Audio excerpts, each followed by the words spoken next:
Buhari's media organization described the call for President Muhammadu Buhari's resignation on the account of the unfortunate killing of the rice farmers in Zabamari, Borno State, as not only unnecessary but a distraction. Wow.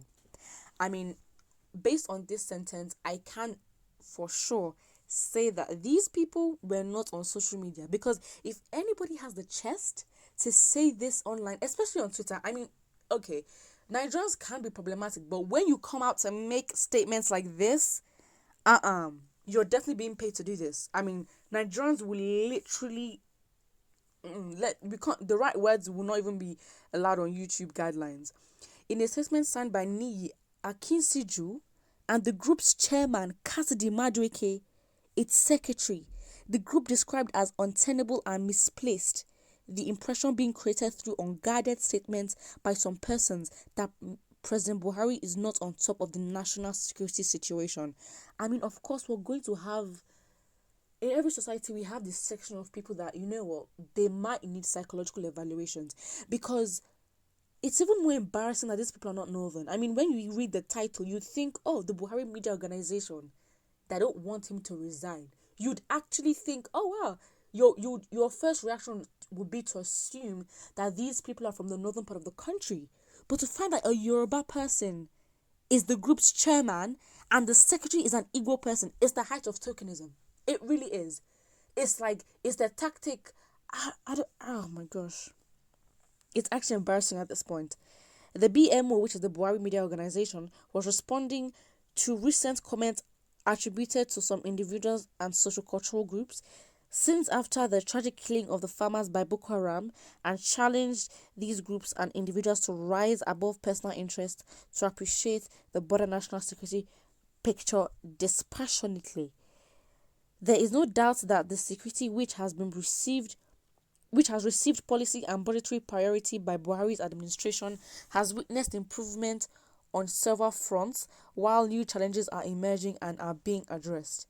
I mean, I feel like these people are just paid to just, honestly, we have to think of this strategically. At the height of everything, the Lekki massacre just happened. I mean, it's been a month, or about almost, it's a month and a few weeks. But for one to think that these people are real, they're not real. They're obviously being paid, tokenists, and we have to be strategic about these things. We have to understand that as Nigerians, we're fighting through a lot right now that might not seem blatant in our faces, because they understand it's a trick, because they know that this is such a sensitive topic, and they understand the public opinion of Buhari right now, and in the minds of Nigerians, he's not really, on a good side. So I feel like this is a tactic for these people to be putting in articles like this, pay certain people to go on social media saying, things that don't align, just to cause engagement, to cause the talking, the continuous, conversation, just to keep talking, and put us in that state where we actually don't start to find solutions, but then we actually get distracted. That's what they're trying to do. They're trying to distract us, because there is no way that an Igbo man is the secretary of this group and a Yoruba man is the chairman, and they are pushing that Buhari should not be kicked out. They're saying that security has improved. It means that these people are not. It's actually embarrassing at this point. I mean, it is. Oof. Well, while present challenges seem daunting, many Nigerians seem to have conveniently forgotten how far we have come from the time leading to the conversation of the Buhari administration, when Abuja and our state capitals were on practical lockdown. Places of worship, markets, and public arenas were frequently targeted with bombs, and Nigerians lived on the edge of great fear of the unknown. It's not far-fetched. So this group is basically trying to say that we have come from a place where we had severe insecurity, where, they're bombing churches, fine. But then we want to talk about the recent killings. I mean, it should even show how incompetent the Buhari government is in terms of controlling insecurity. Because what the people did was to go and constitutionally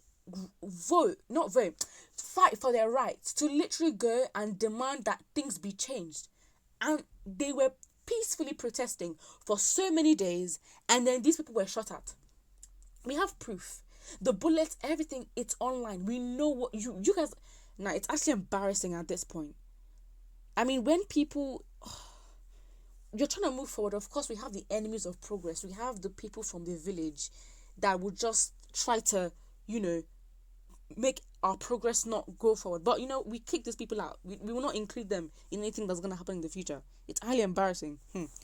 Criminals and criminality remain recurring a challenge for governments all over the world, and the Buhari administration is working hard to secure lives and properties of Nigerians despite the recent killings of Bono and other reports of insecurity across the country. To be honest, people saying things like this, they can only type this up. They can only, hide their faces, because they know that if they come with their chest, with their two left legs, to anywhere, and start speaking nonsense like this, you can't blame what the Nigerian people would do to people like this. The audacity. You're literally helping a government oppress its people and put us in a cycle of oppression, and you're fine with it. You're helping this government, you're helping them to be absolved from any type of responsibility, and you're helping them gaslight the public.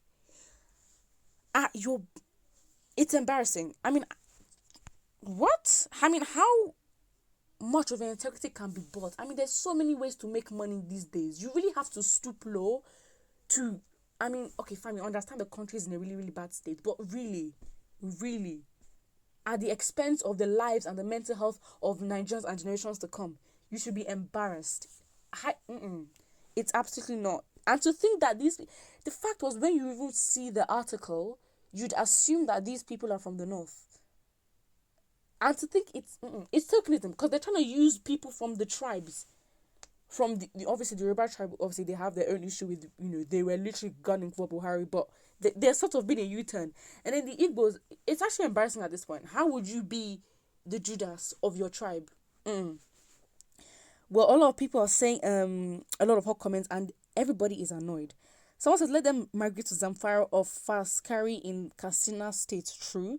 You do that. I mean, for you to say short statements, it really does show your privilege. You are very, very comfortable and very ignorant.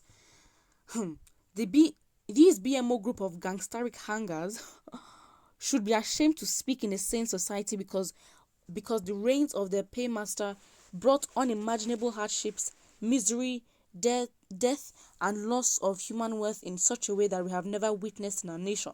But we know that we don't have a sane society. Our nation under Buhari has become like a wildlife countryside where gluttonous packs of wild dogs reign supreme. I feel like that's an accurate and very spot on description, because at this point, what can you call Nigeria? A jungle or a country? Put what you think about this in the comment section below, and do not forget to like and subscribe.